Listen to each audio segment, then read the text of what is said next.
Hello students, आप सभी को नमस्कार। मैं राजेंद्र सिंह चौहान चौहान एकेडमी खंडवा से आप सभी का स्वागत करता हूं। बच्चों, ट्वेल्थ अकाउंटेंसी में हम यूनिट 3 पढ़ रहे हैं, साझेदार का अवकाश ग्रहण, एक फर्म का पुनर्गठन। जब एक साझेदार का अवकाश ग्रहण होता है तो फर्म का पुनर्गठन होता है, और पुनर्गठन पर हम पुनर्मूल्यांकन खाता बनाते हैं, पूंजी खाता बनाते हैं, अवकाश ग्रहण करने वाले साझेदार को देय राशि का कैलकुलेशन करते हैं। तो अभी तक हमने बहुत सारे सवाल किए हैं। आज की कड़ी में भी हम उसी से आगे और चलने वाले हैं और उससे रिलेटेड कुछ सवालों को समझने वाले हैं। तो आज का जो हमारा क्वेश्चन है वो है, भाई 16 तक के हमने सवाल कर लिए थे। अब हमारा जो सवाल है कि लता, माला और नेहा, ऐसे ये तीन पार्टनर हैं। लता, माला, नेहा, ये तीन साझेदार हैं। 1 अप्रैल 18 को पूंजी है उनकी 6,000, 4,000, 2,000, तीनों की क्रमशः पूंजी दी गई है और उनका लाभ विभाजन अनुपात है 3, 2 और 1। साझेदारों को 5% ब्याज दिया जाता है, पूंजी के ऊपर ब्याज मिलता है। 1 अक्टूबर 2018 को माला की मृत्यु हो गई। साझेदारी सल्लेख के अनुसार मृत साझेदार के उत्तराधिकारी को मृत्यु तिथि तक का लाभांश भी मिलेगा, पूंजी पर ब्याज मिलेगा। 30 सितंबर 2018 तक का लाभ पूंजी पर ब्याज देने से पूर्व 6,300 रुपए है। और लाभ, माला ने निजी व्यय के लिए 100 रुपए निकाले थे। माला के उत्तराधिकारी को देय राशि निकाली है। अब हमें यहाँ पर क्या करना है कि माला के उत्तराधिकारी को कितनी राशि, भाई साझेदार तो माला तो मर गई है, अब उसके उत्तराधिकारी को जो राशि है वो क्या निकलेगी।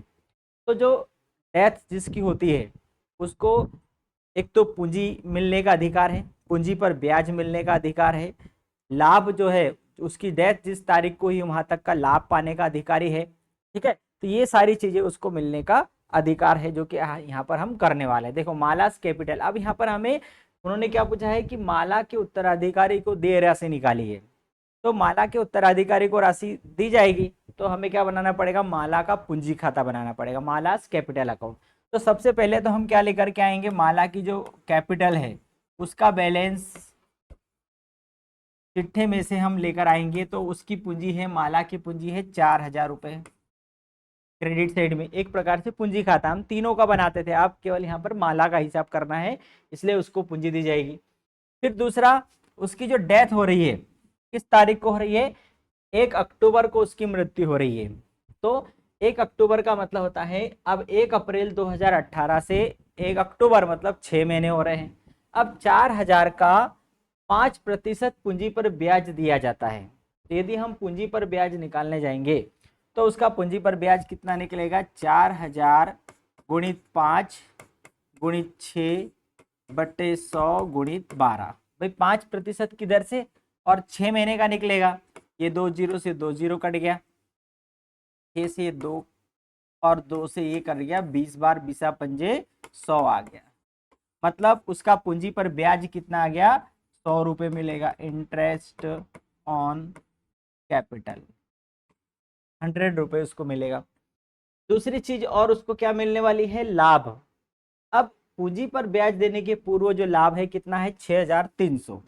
अब इस 6,300 रुपए में से तीनों साझेदार की जो पूंजी पर ब्याज है वो निकालना पड़ेगा। तो तीनों साझेदार की जो पूंजी है वो कितनी है, एक की है 6,000, दूसरे की है 4,000 और तीसरे की है 2,000 रुपये। अब इनकी जो पूंजी पर ब्याज है हम निकालने आएंगे 5-5%, तो 6 पंजे 30 मतलब 300, इसका 4 पंजे 20 मतलब 200 और इसका 2 पंजे 10 मतलब 100। ये हो गया 600 और ये 612 महीने का है। तो जो 6 महीने का कितना आ जाएगा, वो आ जाएगा 300 रुपये। अब जो 300 रुपये है ये इसमें से क्या हो जाएगा, माइनस हो जाएगा। तो उनका जो प्रॉफिट बचा वो कितना बचा, 6,000 रुपये। अब 6,000 रुपये का प्रॉफिट तीनों में बट जाएगा तो कितना आएगा, 2/6, 3 दूनी 6। ठीक है, अब ये जो 6,000 रुपये का उसका प्रॉफिट आया, इसको हम सीधा सीधा क्या कर देते हैं, बांट देते हैं। अभी मैं बता देता हूँ कि उनको जो 6,300 उसमें से हमने मैं उसको व्यवस्थित तरीके से करके बता देता हूँ। सबसे पहले तो हमने क्या निकाला उसका, लाभ कितना हुआ 6,300। अब इसमें से हमें पूंजी पर ब्याज घटाना है, पूंजी पर ब्याज। तो तीनों का जो पूंजी पर ब्याज कितना आया 300 रुपये आया। अब उनका जो लाभ है वो कितना बचा 6,000। अब इस 6,000 के लाभ को हमें 3, 2, 1 मतलब लता, माला और नेहा। तो माला का कितना हिस्सा है 2/6 है। तो माला का लाभ कितना हो जाएगा 6,000 गुणित 2/6। 2 तिया 6 और 3 दूनी 6। मतलब माला को कितना मिलेगा 2,000 रुपये का प्रॉफिट मिलेगा। तो ये हम लिख देते हैं प्रॉफिट 2,000 रुपये। फिर उसने आहरण किया है टू राविन। कितने रुपए का आहरण किया है उसने 100 रुपए का आहरण किया हुआ है। बस 4, 2, 6,100 उसमें से 100 रुपये माइनस हो गया तो क्या बचा 6,000 रुपये बच गया उसका। और ये 6,000 क्या है माला का जो उत्तराधिकारी है उसको मिलने वाला है। तो क्या लिखेंगे मालाज रिप्रेजेंटेटिव है ना, माला के उत्तराधिकारी को ट्रांसफर कर देंगे। तो मालाज रिप्रेजेंटेटिव जो होगा उसका 6,000। तो ये 6,000 उसको मिलेगा 6,100 6,100। यहाँ पर क्या हो गया हमारा अकाउंट कंप्लीट हो गया। बस क्या क्या मिला उसको पूंजी दे दी, 6 महीने का पूंजी पर ब्याज दे दिया। और लाभ जो आया था लाभ आया था उनको 6,300। और उसमें लिखा था कि पूंजी पर ब्याज देने के पहले तो 6 महीने का तीनों साझेदारों की पूंजी पर ब्याज आया 600। तो उनका आधा मतलब 6 महीने का देना है 300। तो 300 माइनस कर दिया तो 6,000 लाभ बचा। 6,000 लाभ में माला का हिस्सा कितना है 2,000। 2,000 रुपये हमने दे दिया। ठीक है, तो ये 2,000 रुपये दिया तो ये 6,100 आया। 100 रुपये आहरण किया 6,000 रुपये बचाए 6,000 ये उसके उत्तराधिकारी को मिल जाएगा। आगे बढ़ते हम अगले सवाल की तरफ चलते हैं। अगले सवाल में दिया है कि ए बी और सी, आपको ये नीचे वाला भाग देखना है। ठीक है, वो दो पार्ट में चला गया है। ए बी सी 3, 2, 1 के अनुपात में लाभ का विभाजन करते हुए साझेदार है। 31 मार्च 17 को उनका चिट्ठा इस प्रकार से दिया हुआ है। अब उनका जो चिट्ठा है वो हम यहाँ पर देख लेते हैं। देखो, लेनदार देवी पत्र पूंजी बैंक रहतिया देनदार मशीनरी भूमि और भवन। 1 अप्रैल 17 को अवकाश ए जो है वो अवकाश ले रहा है। उस तिथि को फर्म की संपत्ति और दायित्व में इस प्रकार पुनर्मूल्यांकन किया गया। रहतिया 9,600, स्टॉक है 10,400 है तो 9,600 हो गया। मशीनरी 8,800, मशीनरी 9,600 है तो 8,800 हो गए। मतलब संपत्ति के मूल्य में कमी हो रही है। लेनदार 7,900, 8,000 थे तो 7,900 कम हो गए तो ये क्रेडिट में जाएगा। अदत्त व्यय भाई ये देना है मतलब ये दायित्व बढ़ रहा है तो ये डेबिट में होगा। देनदार 11,200 हो गए जबकि देनदार 12,000 के थे तो कम हो गए। ये संपत्ति सारी कमी होती जा रही है। भूमि भवन 18,600 तो भूमि भवन 14,400 था 18,600 हो गया तो इसमें वृद्धि हो रही है। तो मैंने बताया था संपत्ति के मूल्य में वृद्धि होगी तो क्रेडिट में और यदि कमी होगी तो डेबिट में। देवी पत्र 1,500 पहले 1,600 के थे अब 1,500 के हो गए मतलब दायित्व में कमी हो रही तो ये भी प्रॉफिट है। संपत्ति के मूल्य में वृद्धि और दायित्व के मूल्य में कमी ये फर्म के लिए प्रॉफिट और क्रेडिट लिखा जाता है। संपत्ति के मूल्य में कमी और दायित्व के मूल्य में वृद्धि ये हानि होती है और ये डेबिट में लिखी जाती है। यह मानते हैं कि उपयुक्त समायोजन कर दी गई है। ए के अवकाश प्राप्ति पर उसके पूंजी खाते के शेष को उसके ऋण खाते में हस्तांतरित किया जाता है। जब आप हम ए का पूंजी खाता बनेगा तो उसके ऋण खाते में वो शेष हस्तांतरित हो जाएगा। आवश्यक खाते बनाइए। अब हमें यहाँ पर क्या करना है हमें आवश्यक खाते मतलब सबसे पहले तो हमें क्या करना पड़ेगा हमें पुनर्मूल्यांकन खाता बनाना पड़ेगा। सबसे पहले हम क्या बनाएंगे पुनर्मूल्यांकन खाता और उसके बाद हम बनाएंगे पूंजी खाता। तो पुनर्मूल्यांकन खाता चलो मैं इसको थोड़ा सा छोटा करने की करता हूँ तो एक ही पेज पर आप लोगों को ये सारी बातें समझ में आ जाएगी। ये एक ही शॉट में मूवी समझ में आ जाएगी आपको। तो हम छोटा कर सकते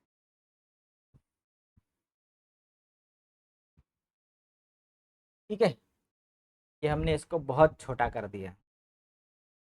अब ये प्रश्न को हमने साइड में कर दिया और इसको हम ले आते हैं ऊपर में।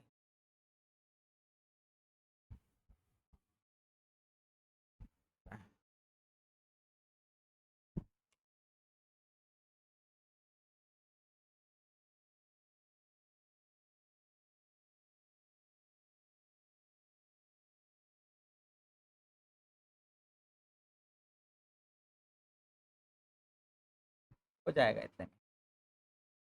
तो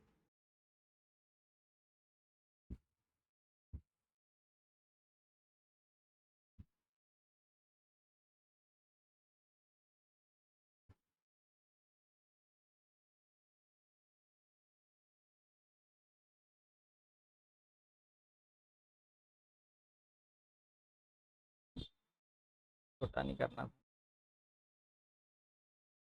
था।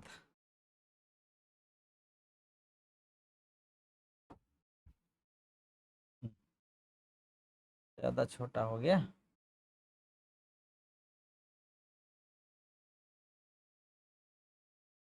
हाँ, ठीक। अब ये वन शॉट में समझ लो। ठीक, क्वेश्चन भी आपके सामने बड़े रूप में आ जाएगा और सवाल भी बड़े रूप में आ जाएगा। अब सबसे पहले हम क्या बनाएंगे, पुनर्मूल्यांकन बनाएंगे। तो पुनर्मूल्यांकन पे रहतिया 9600, तो रहतिया 9600 वैल्यू हो गई, मतलब 10,400 था और अब हो गया 9,600, मतलब कि 400 और 400 800 रुपये। तो यहाँ पर आ जाएगा हमारा टू स्टॉक, 800 रुपये से स्टॉक कम हो गया। फिर मशीनरी 8,800, 9,600 से 8,800 हो गई, मतलब ये भी 800 रुपये टू मशीन, 800 रुपये ये भी कम हो गई। लेनदार 7,900, 8,000 थे तो 7,900 हो गए, मतलब कि यहाँ पर जो लेनदार हैं क्रेडिटर्स 100 रुपये कम हो गए, दायित्व में कमी। ये प्रॉफिट वाला पक्ष है और ये लॉस वाला पक्ष है। फिर अदत्त व्यय 800, आउटस्टैंडिंग एक्सपेंसेस, इधर 800 का ही आंकड़ा आ रहा है।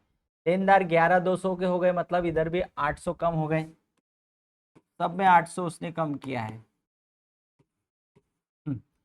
गणित ऐसा बनाया। भूमि भवन 18,600, तो 14,400 से 18,600 हो गया, मतलब ये 15, 3,600 और 600, 4,200 रुपये।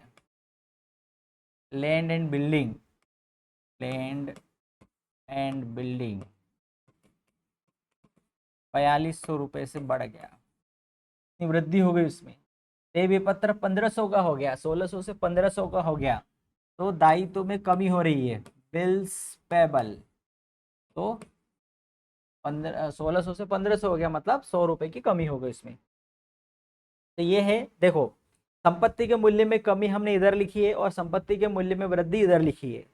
दायित्व के मूल्य में यदि वृद्धि होती है, जैसे आउटस्टैंडिंग एक्सपेंसेस वृद्धि हुई तो इधर लिखा, और दायित्व के मूल्य में कमी होती है, लेनदार 100 से कम हो गया, देय पत्र 100 रुपये से कम हो गया, तो उसको हमने क्रेडिट में लिखा है। बस ये चीजें थी। इसके आधार पर अब हम क्या करेंगे, अब हम इसका बैलेंस निकालेंगे। तो कितना आ रहा है, 4,200, 300, 400, तो ये आ गया 4,400, 8 चक्कू 32 है ना, तो 32, 8 और 4 1,200, तो ये आ रहा है 1,200, क्या आ गया, ये आ गया हमारा प्रॉफिट आ गया। मतलब ये पुनर्मूल्यांकन पर हमें क्या मिला, प्रॉफिट मिला। अब ये प्रॉफिट 3-2-1, उनका जो प्रॉफिट शेयरिंग रेशो क्या दिया है, 3-2-1 में क्या हो जाएगा, बट जाएगा। तो यहाँ पर तीनों में बांट दो, कितना आया, 1,200 रुपये। ये 1,200 रुपये 3, 2 और 1 में बढ़ जाएगा, तो ए को कितना मिलेगा, 1,200 गुणित 3/6, बी को 1,200 गुणित 2/6 और सी को 1,200 गुणित 1/6, 6 दोनों 12, तो 2 तिया 600, 400 और 200, 600, 400, 200, तो यहाँ ए को मिलेगा 600 बी को मिलेगा 400 और सी को मिलेगा 200। 6 4 10 और 2 1200 रुपये। ठीक है, अब हम बनाएंगे पार्टनर्स कैपिटल अकाउंट। तो सबसे पहले यहाँ पर आता है बाय बैलेंस ब्राउट डाउन, मतलब उनकी पूंजी लेकर आएंगे। कितनी है? 16 12 10 400। ये आ गई 16,000, ये आ गई 12,000, ये आ गई 10,400। पुनर्मूल्यांकन का लाभ भी ले आओ। रिवैल्यूएशन प्रॉफिट कितना मिला? 600 400 200, 600 400 200। और है कुछ क्या? और कुछ भी नहीं है, बस टोटल कर दो। 16,600, 12,400 और 10,600। रिटायरमेंट किसने लिया है? ए ने। तो ए का जो खाता है सबसे पहले हम उसका बैलेंस निकालेंगे। तो 2 किसको भुगतान किया जाएगा? उसके ऋण खाते में जाएगा। 2 इज लोन अकाउंट, मतलब ए के ऋण खाते में पैसा ट्रांसफर करना है। ठीक है, तो ए का कितना पैसा हो रहा है? 16,600 और ये उसके ऋण खाते में चला जाएगा। सबसे पहले ए का हिसाब हो गया। अब बी का हिसाब निकालो तो 12,400। तो ये इनका क्या कहलाएगा? इनका बैलेंस कहलाएगा, बैलेंस कैरी डाउन। बी और सी का शेष आगे जाएगा। भाई ए का तो हिसाब खत्म हो गया, ए का हिसाब जो 16,600 कहाँ ट्रांसफर कर दिया? उसके ऋण खाते में चला जाएगा। बी का कितना है? 12,400 और सी का कितना है? 10,600। ये 12,400 और 10,600 यहाँ पर कंप्लीट हो गया। ठीक है, इस प्रकार से पुनर्मूल्यांकन खाता बन गया और ये यहाँ पर पूंजी खाता बन गया। जो ए अवकाश ग्रहण कर रहा है उसकी जो राशि थी ड्यू राशि, उसको देय राशि जितनी निकली थी, कितनी निकली? 16,600 निकली। उसको कहाँ कैसे देना है? तो नगद देते, तो यहाँ लिखते कैश अकाउंट। ठीक है, उसके उत्तराधिकारी को देते। मान लो उसकी मृत्यु हो जाती है तो उसके उत्तराधिकारी को देते हो तो क्या लिखते? एज एग्जीक्यूटिव या एज रिप्रेजेंटेटिव। फिर अब यदि उसके ऋण खाते में ट्रांसफर करिए तो क्या लिखा हमने? As loan account. और पहले उसका हिसाब होगा ए का, बी में सी में खाली जाएगा, लेकिन बी और सी का क्या निकलेगा? बैलेंस निकलेगा।